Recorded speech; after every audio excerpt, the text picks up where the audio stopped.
Please the court, counsel. Ladies and gentlemen of the jury, the case before you today is quite simple.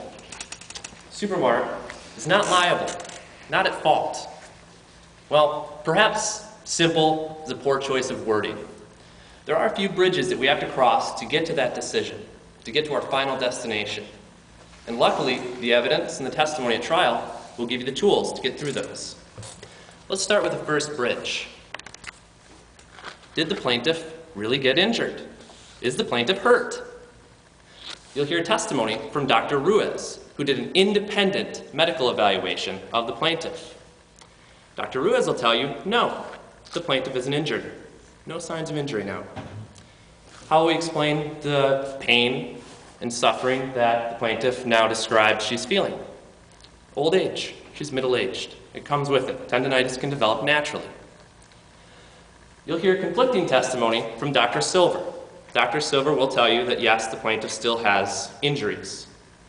Well, it's up to you to decide who's more credible and who you believe. But please keep in mind that Dr. Silver, well, when the plaintiff slipped and fell, she immediately went to University Medical Center, and she was prescribed an anti-inflammatory, Advil. Then plaintiff went to meet with her attorney, and her attorney referred her to Dr. Silver. So please keep that in mind. The next bridge we have to cross, if we decide the plaintiff really is injured. If we indeed decide the plaintiff isn't injured, we're done. No injury, no damages, no case. But if we decide that the plaintiff is injured, who's at fault? Who's responsible? Is it Supermart? Is it the plaintiff? Or is it somebody else? Well, let's examine the facts from the beginning. On December 8th, 2004, the plaintiff entered Supermart and walked to the back wall. She was headed towards what we'll call the beach wall. Moments before the plaintiff entered the store, an employee by the name of Sam Reed was working on the wall. She was straightening it, putting flip-flops up. Keep in mind that one of the many safety policies that Supermart implements is zone defense. Each employee has their own area of the store which they're responsible for maintaining. They inspect it for hazards, they look for spills, clutter in the aisle, and so on. Sam Reed did just that. She didn't see any customers in the aisle, no spills, no cups, no food and drink, nothing.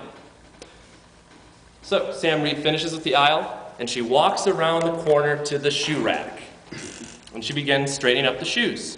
At that very moment, the plaintiff walks down and claims that she slipped and fell. Now, did anyone hear a thump?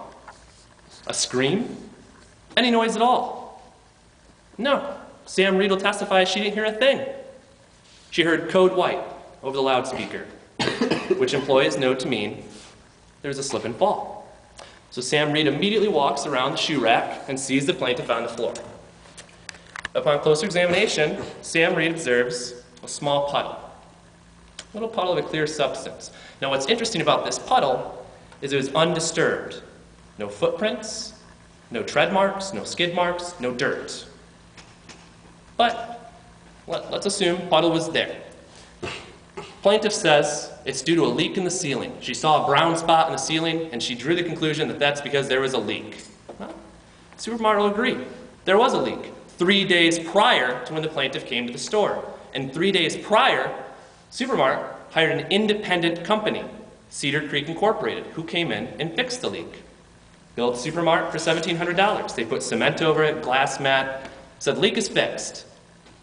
So, if plaintiff fell due to a leak, Supermart's not liable. Cedar Creek is. Cedar Creek is the intervening cause. If they say they fixed the roof, they're liable, not Supermart. So ladies and gentlemen, you will see we have a few bridges to cross, a few hills and curves to get around. But through evidence and testimony, we'll get you there. And at the end of the trial, we will ask you to return a verdict in favor of Supermart against the plaintiff, finding Supermart not liable. Supermart did not breach a duty of care. Supermart vigilantly and constantly monitored the safety of the store to protect customers like you and me, and to protect its employees. And therefore, we'll ask for the verdict. Not liable. No negligence. Ladies and gentlemen, thank you for your time. It was my pleasure.